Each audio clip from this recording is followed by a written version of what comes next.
Ayan. So, matibay. Walang rubberized, walang react, kahit kapiranggot na buhok ang ilahin ko.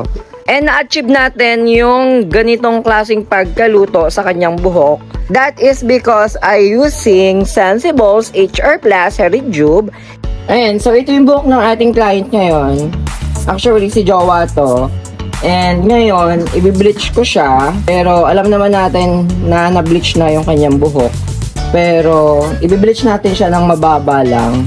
And alam naman natin kapag ka ganon, ay baka magkaroon ng damage or magputol o mag-rubberize. So gagamit tayo dito ng band protector, which is ito po ang Sensibles na HR Plus Hair Rejuve.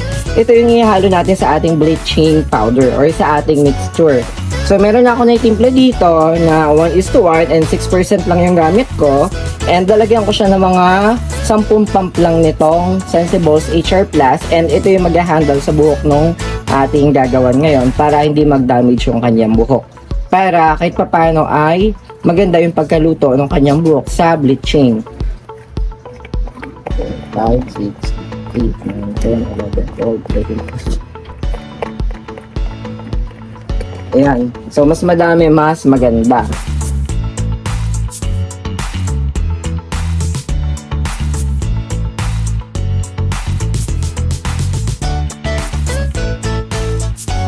Ayan, so ito na yung kanyang buhok after natin mag-application ng bleach sa kanya. And check natin. Ayan, so matibay. Walang rubberize, walang react, kahit kapiranggot na buhok ang ilahin ko.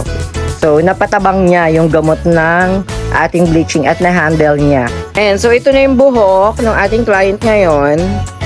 Ayan, so try natin hilain. Ayan, so matibay pa siya. At hindi pa siya nagputol or naglagas.